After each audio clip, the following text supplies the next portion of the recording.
আসসালামু আলাইকুম। আজকে আসলে আমাদের একটা বন্ধু কান্ট্রি নিয়ে কথা বলবো।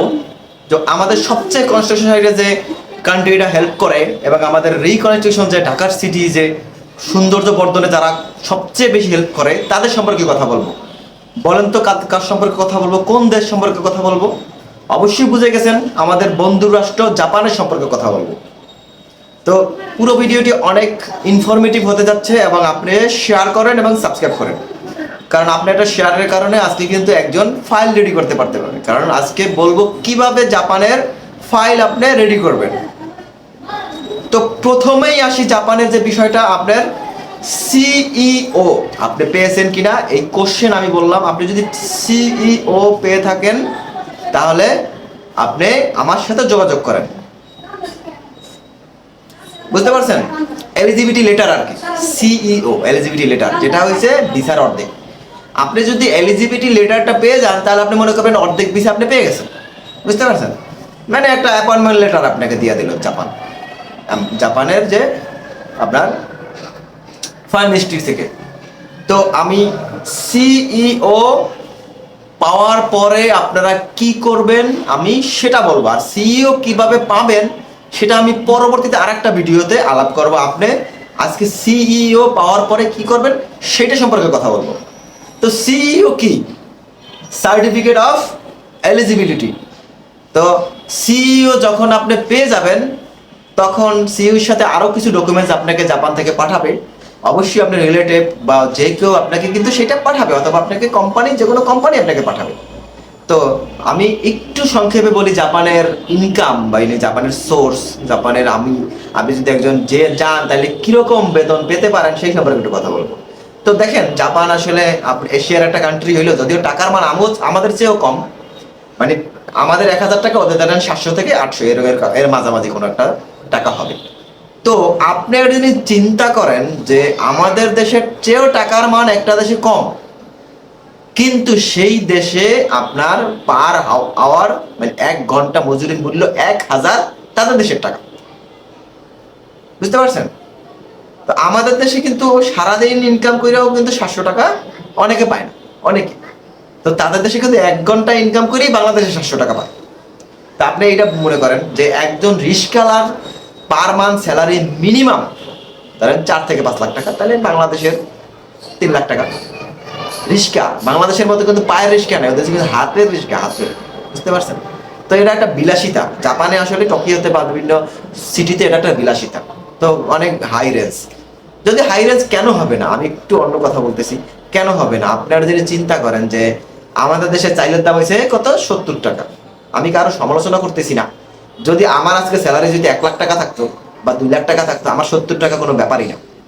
তো আমাদের মাথা ব্যথাটা কোন জায়গা জানেন? আমাদের আর্নিং, আর কিছুই না। আমাদের আর্নিং যদি হাই ক্লাস হইতো, আমাদের চাইলের দাম 100 টাকা হলে আমাদের কোনো সমস্যা ছিল না।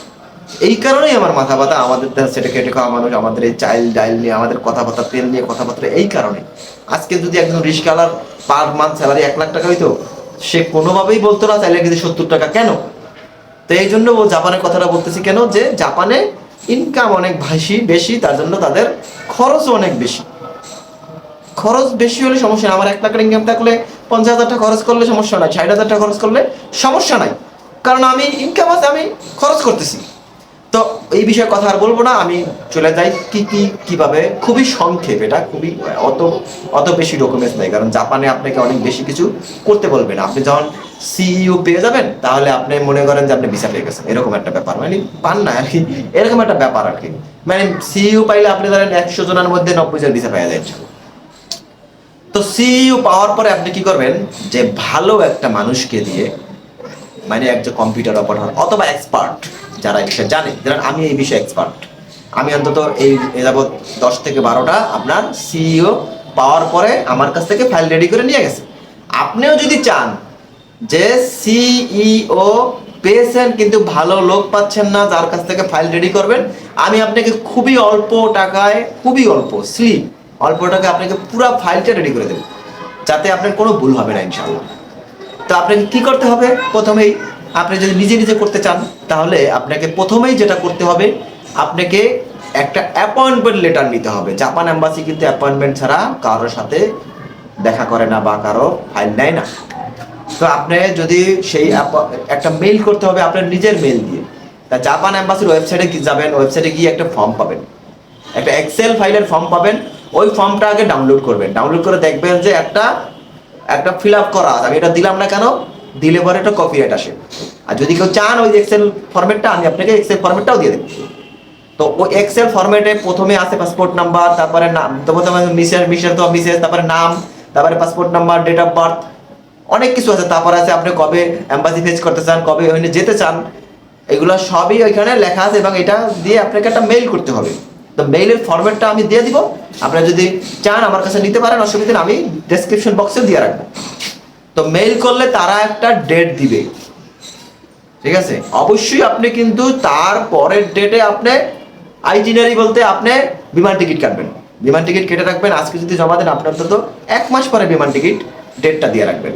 কারণ জাপান এম্বাসিতে কিন্তু ফাইল জমা দিলেও প্রায় 2 সপ্তাহ বা 1 সপ্তাহ লাগে তাদের পাসপোর্ট ফেরত দিতে।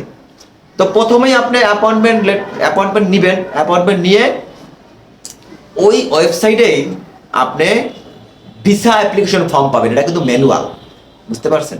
ম্যানুয়াল বলতে কি আপনি কম্পিউটারে ফিল আপ করতে হবে, পিডিএফ আকারে আসবে, ওখানে পিডিএফ এর ভিতরেই লেখা যাবে, এই ফরম্যাটে তারা করেই দিয়েছে। তো আপনি যদি না জানেন তা সেক্ষেত্রে কিন্তু ওখানে কিন্তু একটা ফরম্যাট দেওয়াই আছে, ফিল আপ করা ফরম্যাট দেওয়াই আছে যে আপনি কিভাবে কি ফিল আপ করবেন। তো পুরো ফরম্যাটটা ফিল আপ করবেন খুবই সাবধানে, কারণ একটা ভুলের কারণে বা জাপান কিন্তু আপনাকে ভিসা দেবে না।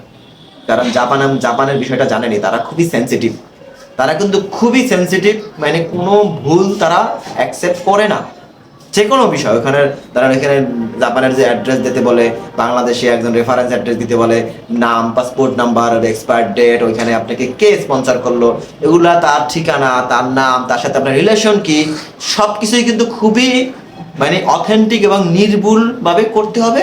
যদি না করতে পারেন আমাকে আপনারা হায়ার করতে পারেন। তারপরে আপনাকে ফাইল রেডি করতে হবে।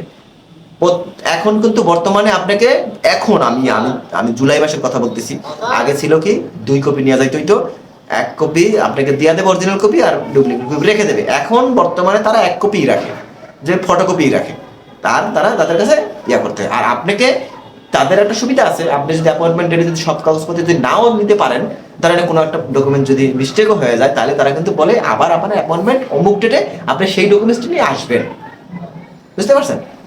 তো এক এক করে ভোটার আইডি কার্ড থেকে শুরু করে আপনাকে প্রতিটা ডকুমেন্টস ভালো করে সাজাইতে হবে।